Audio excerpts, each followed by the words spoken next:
പ്രതിപക്ഷ നേതാവ് Shri V D Satheesan Munambam ഭൂമി വഖഫല്ല എന്ന് പറഞ്ഞത് അത് ഒരു മനുഷ്യരുടെ കണ്ണിൽ പൊടിയിടാനായിരുന്നു എന്ന് ഞാൻ വിശ്വസിക്കുന്നില്ല. അദ്ദേഹം സത്യം തിരിച്ചറിഞ്ഞു തന്നെയാണ് അത് പറഞ്ഞത് എന്നാണ് ഞാൻ വിശ്വസിക്കുന്നത്. എന്ന് മാത്രമല്ല, അത് മുസ്ലിം ലീഗുമായും മുസ്ലിം പ്രസ്ഥാനങ്ങളുമായും സംസാരിച്ചതിന് ശേഷം പറഞ്ഞതാണ് എന്ന് തന്നെയാണ് അദ്ദേഹം പലപ്പോഴായി ആവർത്തിച്ചത്. അതുകൊണ്ട് ശ്രീ വി ഡി സതീശൻ മുനമ്പം വഖഫ് ഭൂമിയല്ല എന്ന് പറഞ്ഞത് തികച്ചും ആത്മാർത്ഥതയോടെയാണ് എന്ന് ഞാൻ വിശ്വസിക്കുന്നു. എന്നാൽ ഇവിടുത്തെ വിഷയം അദ്ദേഹത്തെ മുസ്ലിം ലീഗും മറ്റ് മുസ്ലിം പ്രസ്ഥാനങ്ങളും ചതിച്ചു എന്നാണ് ഒരു മാസം മുൻപ് തന്നെ ഞാനിത് പറഞ്ഞിട്ടുള്ളതാണ്. കാരണം ശ്രീ അബ്ദുറഹ്മാൻ, ന്യൂനപക്ഷ വകുപ്പ് മന്ത്രിയായിരിക്കുന്ന ശ്രീ അബ്ദുറഹ്മാൻ്റെ നിലപാട് മുനമ്പം വഖഫ് ഭൂമിയാണ് എന്നുള്ളതാണ്. അതിലദ്ദേഹം കടിച്ച് തൂങ്ങിക്കിടക്കുകയാണ്.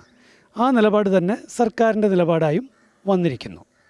അതിനോട് ചേർന്ന് മുസ്ലിം ലീഗും അതുപോലെ തന്നെ മുസ്ലിം പ്രസ്ഥാനങ്ങളും നിലപാടെടുത്തത് അങ്ങേയറ്റം നിർഭാഗ്യകരമായിപ്പോയി. ഇത് വഖഫ് ഭൂമി ആണ് എന്നൊരു നിലപാടാണ് എടുക്കുന്നതെങ്കിൽ എങ്ങനെയാണ് അവിടുത്തെ മനുഷ്യർക്ക് സമ്പൂർണ്ണ റവന്യൂ അവകാശങ്ങൾ പുനഃസ്ഥാപിച്ച് ലഭിക്കുക? വൺസ് വഖഫ് ഓൾവേസ് വഖഫ് അല്ലേ? അപ്പോൾ പിന്നെ ഔദാര്യം കാണിക്കുക എന്നൊരു നിലപാടാണ്, അത്തരത്തിലുള്ളൊരു ധ്വനിയാണ് മുസ്ലിം ലീഗ് മുന്നോട്ട് വയ്ക്കുന്നത്. ദയവ് ചെയ്ത് മുസ്ലിം ലീഗിനോടും സകല മുസ്ലിം പ്രസ്ഥാനങ്ങളോടും സർക്കാരിനോട് തന്നെയും ഞങ്ങൾ വ്യക്തമായി പറഞ്ഞുകൊള്ളട്ടെ, ഞങ്ങൾക്ക് ആരുടെയും ഔദാര്യം വേണ്ട. ഞങ്ങൾക്ക് വേണ്ടത് ഞങ്ങളുടെ അവകാശങ്ങളാണ്. വഖഫ് അല്ലാത്ത ഒരു ഭൂമിയെ വഖഫ് എന്ന് പ്രഖ്യാപിച്ച് തട്ടിയെടുക്കാനുള്ള ശ്രമങ്ങൾ, അതിനെയാണ് ഈ ജനം ഒന്നാകെ ചെറുക്കുന്നത്.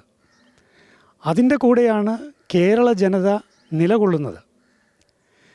ഇത് തട്ടിയെടുക്കാൻ ഇടയാക്കിയത് വഖഫ് ആക്ട് ആണ്. വഖഫ് ആക്റ്റിലെ പഴുതിട്ടുള്ള നിയമങ്ങൾ പ്രയോഗിച്ചാണ് വഖഫ് ബോർഡ് ഇത് ഇപ്പോൾ ഇങ്ങനെ ചെയ്തിരിക്കുന്നത്. വഖഫ് ആക്ട് വ്യക്തതയില്ലാതെ, കൃത്യതയില്ലാതെ ഏത് ഭൂമിയും എങ്ങനെയും വഖഫ് ബോർഡിന് കൈക്കലാക്കാൻ തക്ക വിധത്തിൽ നിയമം ഉണ്ടാക്കി വച്ചിരിക്കുന്നതിൻ്റെ കുഴപ്പമാണ് ഇപ്പോൾ മുനമ്പത്ത് അനുഭവിച്ചു കൊണ്ടിരിക്കുന്നത് മനുഷ്യർ. അതുകൊണ്ട് ഈ ഒരു വിഷയത്തിൽ ശ്രീ വി ഡി സതീശൻ്റെ നിലപാട് സത്യസന്ധതയുള്ള നിലപാടാണ്.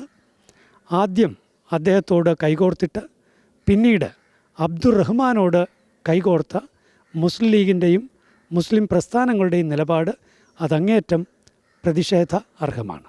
ഭിന്നതയുടെ അടിസ്ഥാനപരമായ കാരണം അത് തികഞ്ഞ സാമുദായികത, അഥവാ കുറച്ചുകൂടി കൃത്യമായി പറഞ്ഞാൽ തികഞ്ഞ വർഗീയത ആണ്. സത്യത്തിൽ ഈ വിഷയത്തെ മാന്യമായ, ശുദ്ധമായ, ശരിയായ രാഷ്ട്രീയ ബോധത്തോടുകൂടിയാണ് നേരിടേണ്ടത്.